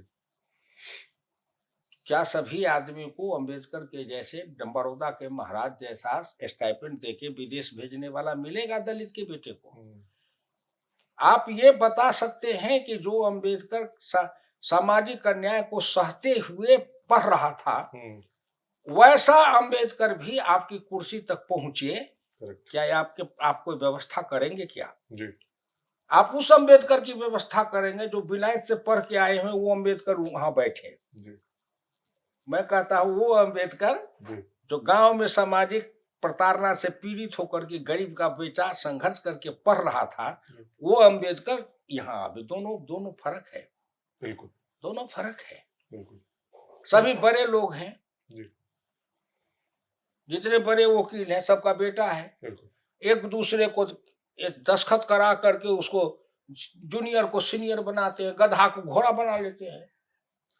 और इसी सुप्रीम कोर्ट में गरीब का बेटा है, प्रतिभाशाली है, इतने दिन से है, एडवोकेट ऑन रिकॉर्ड रह जाता है, नहीं तो जूनियर बन के रह जाता है, वो कभी बहस करने का मौका नहीं मिलता है। तो जब मान लो उस जूनियर गरीब के बेटा को बहस करने का मौका ही नहीं मिलेगा, उसको क्लास में पढ़ाने का अवसर नहीं मिलेगा, और कहेगा तुम जब योग्य बनोगे तो प्रोफेसर बना देंगे, और पढ़ाने के लिए क्लास में समय ही नहीं देगा। जी। तो सुप्रीम कोर्ट में, हाई कोर्ट में जी। जो हजार लाखों जो ये गरीब के बच्चे हैं किसी जाति के एडवोकेट, उनको तो बहस करने का मौका नहीं है, क्योंकि सीनियर करेगा वही कपिल सिब्बल, वही सिंधवी, वही फलना, वही चिलना। देखे हुए 8, 10, 7, 8 लोगों का नाम आते रहता है, जैसे लगता है हिंदुस्तान में कोई वकील पैदा ही नहीं लिया। जी। सर, आपने इलेक्शन की बात की, और आजकल एक फ्रेज जो बहुत ज्यादा यूज किया जा रहा है वोट चोरी का, और इस पर कांग्रेस ने, राजद ने एक तरह से पूरी एक अधिकार यात्रा ही निकाल दी बिहार में, वोटर अधिकार यात्रा, और बताने की कोशिश कर रहे हैं कि देखिए आप लोग का वोट चोरी कर लिया जा रहा है और चुनाव अच्छे ढंग से नहीं हो रहे। तो जो सरकारें चुन के आ रही है अलोकतांत्रिक, आपने वो दौर भी देखा है जब कैसे इलेक्शन होते थे और बैलेट बॉक्सेस में, वो दौर भी आपने देखा और आज का दौर भी आप देखते, तो कैसे देखते हैं इस पूरे जो वोट चोरी वाला नैरेटिव है इसको? एक बात समझिए, जो जिस संस्कार में पलता बढ़ता है वो वैसा ही होता है। तो ये जो बोल रहे हैं राहुल गांधी, इनके तो जो पूर्वज थे वो वोट चोर नहीं थे, वोट के लुटेरा थे, डाकू। एक है चोर और एक है डाकू। तो वो डाकू थे, डाकू जो पहले शुरू में बैलेट पेपर नहीं था जी। अलग अलग, मैंने कहा 4 उम्मीदवार हैं, 4 गो बक्सा जी, और उसका छाप बक्सा पर सटा रहता था, है ना। अब बैलेट पेपर मिलता था एक, लोग जाके बक्सा में डालते थे। अगर आप जीत रहे हैं, अब मैं कांग्रेस का कैंडिडेट हूं इस बूथ पर, तो रास्ते में जाके आपका जो छाप सटा रहता था बक्सा पर बदल दिए, वो उतार के अब मेरा छाप जिस पर ज्यादा वोट गिरता था बक्सा में उस पर साट देता था। कोई पकड़ तो थी नहीं। और वो उस समय एक चौकीदार रहता था बूथ पर, और लोगों में इतनी जागृति नहीं, वो भी दौर देखा हूं मैं जी। दूसरा, जब बैलेट पेपर आया मोहर आ जाते थे 5, 7, 10 आदमी लठ लेके गांव के अंदर में, सब गरीब को बकरी भेड़ के जैसे भगा दिया, और बैठ गए 3 आदमी। एक आदमी बैलेट पेपर फाड़ रहा है, एक आदमी 10 उंगली है ना, ऐसे ऐसे ऐसे उस पर छाप रहा है, और एक आदमी मोहर मार रहा है, और एक आदमी उसको बक्सा में ठूस रहा है। 4 आदमी मिलकर के पुलिस की निगरानी में 1 घंटा में 300, 400, 250 वोट यहाँ डाल लिया। फिर 1 घंटा के बाद अगले बूथ गए, फिर अगले बूथ गए। ऐसे डालते हुए एक टीम आर्म फोर्स के जैसे चलता था। और उस समय हम चुनाव लड़े थे 62 में, जी तो भोगा। 67 में लड़े, तब भोगा। 67 में जीते, जी उसके बावजूद भी जी जागृति पैदा किए, जी। लोगों को लड़ना सिखाए, जी। खदेड़ना सिखाए। जी। और बहुत कांग्रेस के नेता थे जो उनके 50% 60% बूथ पर रात में ही 40% 30% 40% बैलेट पेपर मुहर बांध के एक बक्सा में सील कर दिया जाता था। जी। गरीब, पिछड़े, दलित जी। कोई बोलते नहीं थे। और अगर कहीं कोई लड़ जाए तो उस समय तो बूथ पर छोड़ दे उसको, जी। लेकिन उसके बाद फिर उसके गांव में जाकर के जो उत्पात होता था, कई गांव में आग लगा दी जाती थी गरीबों की झोपड़ी में, हमारे समर्थकों को। हमने उसको भी देखा है, भोगा, लड़ के जीते भी, खदेड़े। उसी रिजिम में 67 जीते, 69 जीते, 72 जीते। अब 72 के दरभंगा में बाई इलेक्शन हुआ था पार्लियामेंट का, पंडित विनोदानंद झा जी मर गए थे, तो ललित नारायण मिश्र जी कांग्रेस के सबसे प्रबल प्रतापी लड़ रहे थे। कांग्रेस कम्युनिस्ट का गठबंधन हुआ था। इधर ग्रैंड अलायंस था, एसएसपी, जनसंघ और संगठन कांग्रेस का ग्रैंड अलायंस। उसके कैंडिडेट राम सेवक यादव बड़े समाजवादी नेता उत्तर प्रदेश के थे। मुकाबला हुआ और मैं केवटी से विधायक था, 6 विधानसभा में 1 से, और कहा कि इस सीट को जैसे हो तैसे जीतना है। और कांग्रेस कम्युनिस्ट का गठबंधन हुआ, पूरे बिहार भर से क्रिमिनल को लाया गया बूथ लूटने के लिए। डॉक्टर बैजनाथ झा, शिवचंद्र झा, दिगंबर ठाकुर, सभी ब्राह्मण हमारे साथी नेता थे, इंद्रकांत झा, चौधरी, सब एक बूथ पर जाके पोलिंग एजेंट बने। सबको टांग पकड़ के घसीट के दे दिया। मारे मुक्का से दिगंबर ठाकुर शहर में एक जगह थे, तो वो आए पार्टी ऑफिस में कि देखिए हमको मारा, जो नाक से खून गिर रहा है। राजनारायण की दाढ़ी बूथ पर झुला दिया गया, कर्पूरी ठाकुर को धक्का मार दिया गया, बूथ लूटा गया। और ये कांग्रेस कम्युनिस्ट का गठबंधन था। अब बिहार भर से क्रिमिनल आए थे। केवटी से मैं लड़ रहा था। मैंने कहा कि केवटी के गरीब के बच्चे सबको बैठा के, चाहे एक एक मर जाओ महाभारत के जैसे, लेकिन अपने बूथ पर किसी को टपने मत दो। और सब ईंट के भट्ठा पर से जाओ, ईंट अरोड़ा ले और तोड़ करके बना के रखो 10-10 टुकड़ा। और बाहर से कोई आवे तो सब औरत मर्द मिल करके और दूर से रोड़ा से मारो, कपार फोड़ दो सबको, लेकिन खदेड़ो। और वो पलटन तैयार की, कह गुलेटी बनाओ। अपने मिट्टी, हमारे मिथिलांचल की एक पंकीली मिट्टी होती है जो आग में पकाने के बाद शीशा जैसे हो जाते हैं, उसकी गोली बनाओ, घूर में पकाओ और गुलेटी बनाओ। और जहां कोई बाहर वाले को देखो बिना पूछे, अब बूथ शुरू होगा 7 बजे, तुम 5 बजे से हमला बोल दो। जहां कहीं भी बाहरी दिखाई पड़े उनको पीटना शुरू कर दो कि हमारे इधर क्यों आया तुम। घेर करके विथ आर्म्स 55 आदमियों को निहत्थे लोगों ने गिरफ्तार किया, ट्रक पर बैठा के पुलिस के थाना पर मैं पहुंचाया। और उस समय 10 लाख रुपया खर्चा हुआ था उस विधानसभा में मुझे हराने के लिए। लेकिन तब भी ललित बाबू जैसे नेता को 6,500 वोट से केवटी में हमने परास्त कर दिया, उन गरीबों की ताकत से। गरीबों की ताकत से। तो आप जो कहते हो, हम तो उस आग से निकल के आए हैं कि आग हथेली पर सुलगा कर सिर का हविष चढ़ाना, सूर धर्म है जग में अनुपम बलि का पाठ पढ़ाना।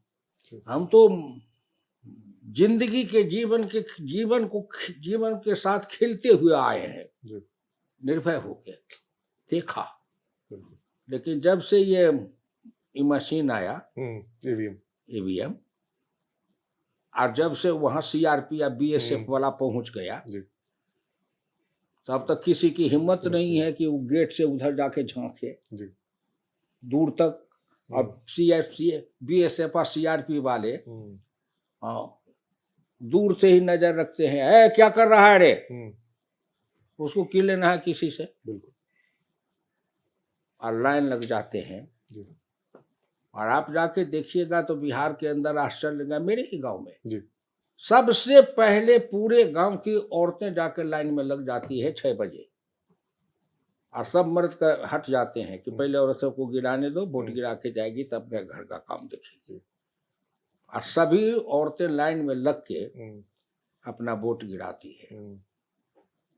अब सब स्वतंत्रता पूर्वक जाती है। अब हमारे जमाने में 10 गो गुंडा आता था, एगो बम फोड़ दिया, औरत सब भागती थी, किसी का कपड़ा लता का सियाना नहीं, नंगी हो जाती थी भागते भागते गरीब की बच्चे। आप जो कहते हो ना, ये लोकतंत्र है, सचमुच मर्यादा है। नहीं तो नेहरू वंश वाले और उसके समर्थक वाले कांग्रेसी को देखता हूं ना सड़क पर, तो देखने से मुझे लगता है कि यहीं पर इसको उठा के पटक करके 1 किलो मिर्ची लेकर के इसके आंख मुंह में रगड़ दे। उसके देखिए इतना अपमान और अन्याय सहे हुए हैं, इतना अपमान। क्योंकि हमारी पीढ़ी के तो लोग हैं नहीं लड़ने वाले। मैं जिंदा हूं जो मैंने उस अपमान को सहा, अन्याय को सहा। तो वो जो अंदर जो, लेकिन लोकतांत्रिक मर्यादा है, उस मर्यादा के कारण फिर जहर को पी के रह जाता हूं।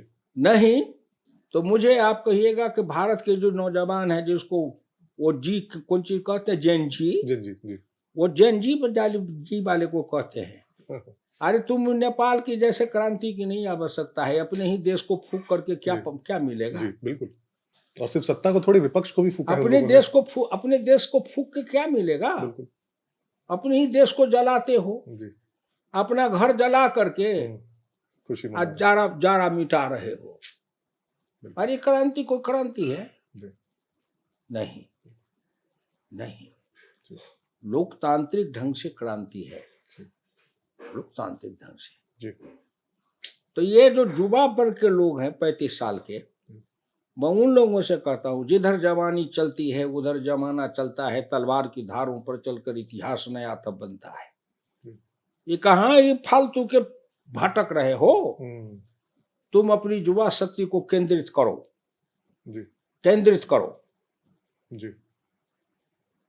अरे जाति के जितने ठेकेदार है, सभी युवा वर्ग सबसे पहले अपने अपने राजनीतिक जाति के राजनीतिक ठेकेदारों के खिलाफ विद्रोही बनो।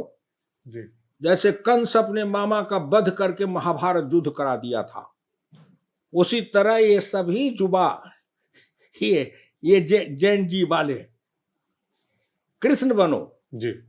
और पहले अपने घर के मामा हो, भाई हो, कोई हो तुम्हारे जाति का, पहले अपने अपने जाति के इन ठेकेदारों को, अब वोट के सौदागरों को और जाति के नाम पर सत्ता का सौदा करने वाले को, अपने अपने जाति के ही युवा घेर करके उनको बहिष्कृत करो, उनके खिलाफ विद्रोही बनो। आज जिस दिन भारत का ये युवा ये कर लेगा, कृष्ण के जैसे अपने अपने ही जाति के अपने मामा कंस का वध कर देगा, उसी दिन भारत के अंदर राष्ट्र धर्म का विजय पताका ऐसा फहराएगा कि विश्व देखेगा। लेकिन हम तो स्वयं दलदल में धंसे हुए हैं जाति के मुंह में। इनफैक्ट सर, जो साथी पार्टी है कांग्रेस की, मतलब इनफैक्ट बड़ी पार्टी है जो आरजेडी, एक अब कहना उनका होता है, तेजस्वी अब उसके नेता है, और पिछली बार चुनावों में लालू राबड़ी जी की तस्वीर हटा दी गई थी, कहा गया कि ये नया आरजेडी है और ये बदला हुआ आरजेडी, उसे A to Z की अब वो पार्टी कहते हैं अब वो MY वाली नहीं रही, A to Z की रहती है। लेकिन जब उन्हीं के नेता कई प्रकार से ऐसे जाति सूचक शब्द या फ्रेज इस्तेमाल करते हैं तो किसी भी प्रकार का उस पर कंडेमनेशन नहीं आता है। वही शहाबुद्दीन जिंदाबाद के नारे अभी भी लगाए जाते हैं। क्या आपको कोई अंतर लगता है जो 90 में राष्ट्रीय जनता दल रहा हो और आज का ये जो राष्ट्रीय जनता दल है, आपको अंतर दिखता है दोनों में? हाँ, पहले धोती वाले थे अब पैंट वाले हैं, पहले लुंगी वाले थे अब पैजामा वाले हैं, पहले अनपढ़ थे अब पढ़े हुए हैं। उस पर भी तो बहुत सवाल है। देखिए, फिर मैं कह रहा हूं कि नरेंद्र मोदी मुख्यमंत्री बने, उससे पहले म्यूनिसिपैलिटी का मेंबर भी नहीं बने थे, नहीं, बिल्कुल कोई चुनाव नहीं लड़े थे, नहीं। मुख्यमंत्री बने जी। तब चुनाव लड़े बड़गांव से। जी। उनके लिए सीट छोड़े थे बज्जू भाई वाला, वो भी बैकवर्ड क्लास के गुजरात के सबसे टॉप लीडर है। जी। 3 चुनाव मोदी लड़े थे वहां से, तीनों चुनाव में प्रचार करने जाता था। जी। और मैं मोदी के चुनाव में वहां हर मीटिंग में कहता था, मोदी चुनाव मीटिंग में अंत में, जो गांधीनगर में लहराएगा वही लाल किला पर फहराएगा। तो कई लोग कहते थे अभी क्या कहते हैं, मैं कहता हूं मुझे लगता है ऐसा होगा, भारत ऐसा आएगा। तो बने 15 साल रहे वहां, मुख्यमंत्री बने ना लालू, 90 से 2005 कितना है, 15 साल लालू रिजी, 20 साल नीतीश रिजी, 15 साल से लगभग मुलायम रिजी, मायावती रिजी, चौटाला, यहाँ देवीलाल परिवार का चौटाला रिजी, महाराष्ट्र में शरद पवार का रिजी, ये सब मैं जोड़ा रहा हूँ, सब वंशवादी सब। 15 साल से ज्यादा तक ये सभी किसान और पिछड़े लोग हैं। ये दुर्भाग्य है देश का, सब पिछड़े हैं। लालू, मुलायम, मायावती, चौटाला, शरद पवार और भी जो हो, ये सब सभी पिछड़े हैं और दलित, ये मार्के की बात है। और इनको भी अवसर मिला। अब 15 साल तक गुजरात का मुख्यमंत्री बनकर नरेंद्र मोदी को भी अवसर मिला। तो उस 15 साल में नरेंद्र मोदी गुजरात से चलते चलते आज विश्व के क्षितिज पर है, विश्व पुरुष है, विश्व पुरुष। आज तुम जितने लोग हो वो सब किए हो, अपने परिवार में बेटा बेटी भाई बहन जुत्तम जुत्ती कर रहे हो। जैसे मुगल राज में औरंगजेब अपने भाई दारा शिकोह का गर्दन काट के दिल्ली में सत्ता के लिए घुमाया था, वैसे ही है। पराये से क्या जाने, तेज प्रताप का, मिसा का, रोहिणी आचार्य का, किसका अपने में है, सब अपने परिवार में उठा पटक कर रहा है। क्यों? ये समझते हैं कि जो सत्ता है, राज सत्ता, मेरा बाप का था, अब बाप चला गया तो बाप के जितने संतान हैं सबका उसमें हिस्सा है, जैसे उनकी जमींदारी है।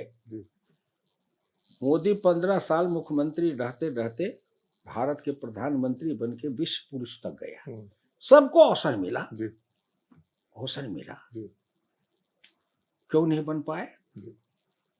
इस पर हिंदुस्तान के युवाओं को अनुसंधान करना चाहिए, रिसर्च करना चाहिए, सोचना चाहिए कारण क्या है। दूसरा, डॉक्टर लोहिया नारा लगाते थे पिछड़ा का, डॉक्टर लोहिया बांधे गांठ पिछड़ा पावे 100 में 60, कि सभी पिछड़ी जातियों के अंदर से सहमति बना करके तुम हिंदुस्तान के किसी पिछड़े गरीब निर्धन निर्बल में से कोई अपना नेता पैदा करो, है ना? बिल्कुल। आज जितनी हिंदुस्तान के अंदर राज्यों में पिछड़ी जाति के छत्रप हैं, जो अपने को कहते हैं पिछड़ी जाति की राजनीति करने वाले, नरेंद्र मोदी के विरोधी है ना? तो नरेंद्र मोदी एक अति पिछड़ा वर्ग का बेटा भारत का प्रधानमंत्री बन के विश्व पुरुष बन रहा है। आज जितने पिछड़ी जाति के लोग हो नेता, वो सब नरेंद्र मोदी के खिलाफ हो। किसके पीछे हो? डॉक्टर लोहिया ने नारा दिया था, कांग्रेस मिटाओ देश बचाओ। आज उस सब डॉक्टर लोहिया समाजवाद के नारा उस वंश से जोड़ने वाले तुम लोगों का एक ही नारा है, कांग्रेस बचाओ देश मिटाओ। कहाँ रूपांतरण हो गया है, पतन हो गया है। तो इस पतन को कौन रोकेगा? कौन रोकेगा? रोकेगा जो मैंने कहा ना, वो 35 वर्ष वाला जो है युवा, वो रोकेगा। और कैसे रोकेगा? तो उसको निर्मोही बनना पड़ेगा, निर्मम कृष्ण के जैसे। पहले अपने मामा को मारेगा और मामा के ससुर जरासंध को मारेगा, तभी वो भारत के दुष्टों को मारेगा। और जो अपने मामा को, अपने वंश के बेईमान लोगों को बचाएगा,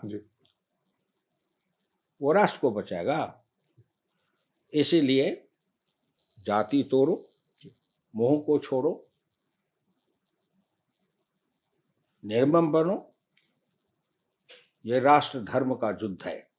बहुत अच्छी बात अब की भीष्म पितामह द्रोणाचार्य कृपाचार्य हमारे ही वंश के लोग, हमारे श्रेष्ठ गुरुजन अगर अधर्म के पक्ष में कांग्रेस के और ये उस गठबंधन के पक्ष में, ये कम्युनिस्ट कांग्रेस और इन गठबंधनों के पक्ष में है, चाहे वह मेरा पितामह भीष्म हो या द्रोणाचार्य हो या कृपाचार्य हो, चाहे कोई हो, लेकिन ये युवा 35 वर्ष वाला जब अर्जुन के जैसे गांडी पर निर्मम होकर बाण का टंकार करेगा कि हम भीष्म को भी धराशायी करेंगे, द्रोणाचार्य सबको धराशायी करेंगे, मेरे ही वंश या जाति का क्यों नहीं है, अगर ये राष्ट्र विरोधी हैं, राष्ट्र धर्म के खिलाफ हैं, तो इनका नाश करेंगे और इन्हीं की लाश पर हम नए भारत का निर्माण करेंगे।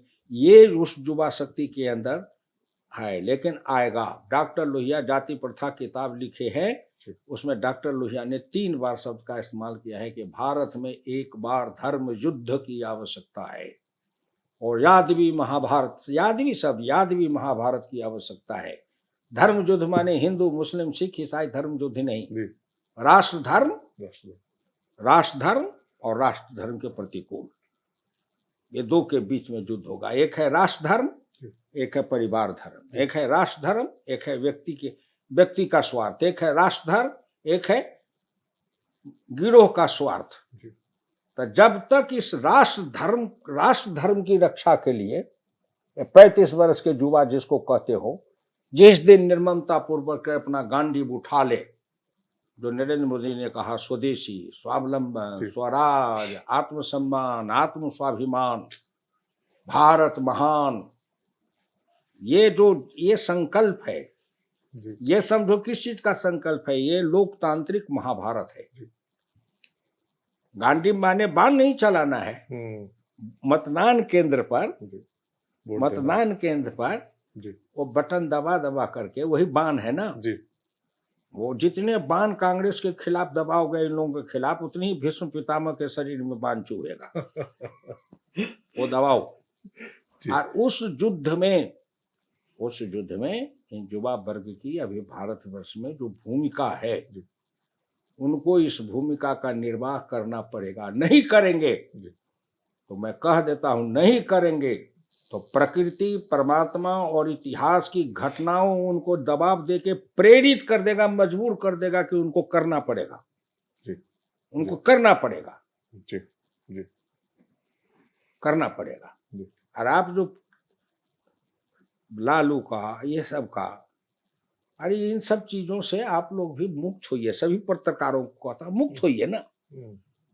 अब पत्रकार कभी बोलते लालू का माई समीकरण ज्यादा मुसलमान समीकरण, तो मैं कहता हूँ रे भाई, मधुबनी से तो 6 बार से हुकुमदेव नारायण यादव उस माई समीकरण के कलेजा पर राष्ट्र ध्वज का पताका फहरा रहा है, तब भी नहीं आँख खुलता है जी। जी। नहीं खुलता है जी। बिल्कुल। वोट देने में यादव लालू के साथ भले चले जाए, लेकिन जिस दिन भारत की संस्कृति, भारतीय सनातन धर्म और जिस दिन भारत के राष्ट्र धर्म के सवाल आएगा, उस दिन मैं कह देता हूं, ये जोधवंशी उसकी सबसे अग्रिम पंक्ति की सेना होगी जी। जो लोकसभा चुनावों में दिख भी जाता है इनफैक्ट वोटिंग। क्यों जी? क्यों? उसका रक्त है जी। उसके पूर्वजों ने इस राष्ट्र धर्म की रक्षा के लिए, राष्ट्र की संस्कृति के लिए अपना सर्वस्व दांव पर लगाया है जी। तो ये राजनीति की धारा को कभी कभी हम लोग भी अस्खलित कर देते हैं, जाति के घेरे में बांध करके कि जाति का नहीं, उस बंधन से मुक्त करिए। अगर कहीं दोष है, लोगों में रोष है, तो कहीं ना कहीं नीतीश के शासन में कहीं ना कहीं कोई त्रुटि है। इतना सब होने के बावजूद भी त्रुटि है। सामाजिक उत्थान की बात के साथ साथ आर्थिक उत्थान, शैक्षणिक उत्थान, औद्योगिक उत्थान, समग्र उत्थान के साथ अगर बढ़े होते हम, तो आज ये बिहार में ऐसा नहीं होता। समग्र उत्थान पूरा समग्रता में, तो आज समग्रता में चिंतन करने की आवश्यकता है। इस चुनाव में परमात्मा जो है, सो इस चुनाव में कोई बहुत बड़ा खेला करने वाला है। अब क्या खेला होगा वो चुनाव के बाद पता लगेगा। जी जी क्या खेला होगा जी से चुनाव के बाद पता लगेगा। जी आज जो कुछ भी होगा तो अच्छा ही होगा। वो अद्भुत होगा, जी अद्भुत होगा। और तब जो अद्भुत कुछ निकलेगा, तब जो ये वोट चोरी वाले बात करते हैं, ये तो और पागल कुत्ते के जैसे सड़क पर चिल्लाएंगे, इंसान नहीं, पागल कुत्ते के जैसे। ऐसे परिणाम कुछ अद्भुत जी निकल के आएगा। बिहार की मिट्टी है, भूमि जी है, बिल्कुल। वहाँ में चेतना है, वहाँ में जागृति है। वो चंद्रगुप्त की भूमि है, गणराज्य की भूमि। जी बिल्कुल सर। वो अशोक की भूमि है, चंद्रगुप्त की भूमि है, वो साधारण भूमि नहीं है। तब वो जानकी की भूमि है। तब राम तो वही उसी मिथिला में धनुष तोड़ करके संपूर्ण विश्व को चुनौती दे दिए थे ना। तो जहाँ संपूर्ण विश्व की राज सत्ताओं को चुनौती मिली थी राम के समय में, वो धनुष कहाँ टूटा था? जी उसी मिथिला में। बिल्कुल।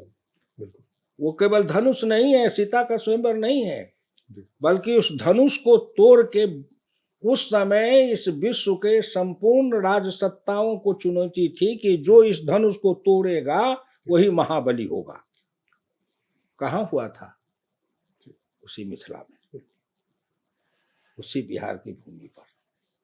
और उसी बिहार की भूमि पर फिर ये अहंकार का, तुष्टीकरण का, राष्ट्र विरोधी शक्तियों का और आतंकवादियों का, अराजकतावादियों का, सबका जो अहंकार का धनुष है, वो धनुष इस बार बिहार में भी ही टूटेगा। और वहीं से राष्ट्र धर्म का विजय पताका उठेगा, फहरेगा, जो संपूर्ण भारत में फहरेगा। ये मैं कह रहा हूँ जी। और इस बात को सबको सब तक संदेश पहुंचाइए जी, संदेश पहुंचाइए। मैं कह रहा हूँ हुकुमदेव नारायण यादव, अपने इतने वास्ट एक्सपीरियंस सेवक जी, राष्ट्र हुकुमदेव नारायण यादव स्वयं 50 का स्वयं सेवक जी और समाजवादी जी, मैं समाजवादी स्वयं सेवक हूँ। बहुत अच्छा फ्रेज निकाला आपने सर। और इसी के साथ बहुत बहुत धन्यवाद सर। बात करते हुए ना कुछ बहुत कुछ जाना, बहुत कुछ सीखने को मिला सर, एक पाठशाला की तरह लगी। तो आपका बहुत बहुत धन्यवाद सर समय देने के लिए। आप सभी का भी बहुत बहुत धन्यवाद। चलिए, वंदे मातरम। वंदे मातरम।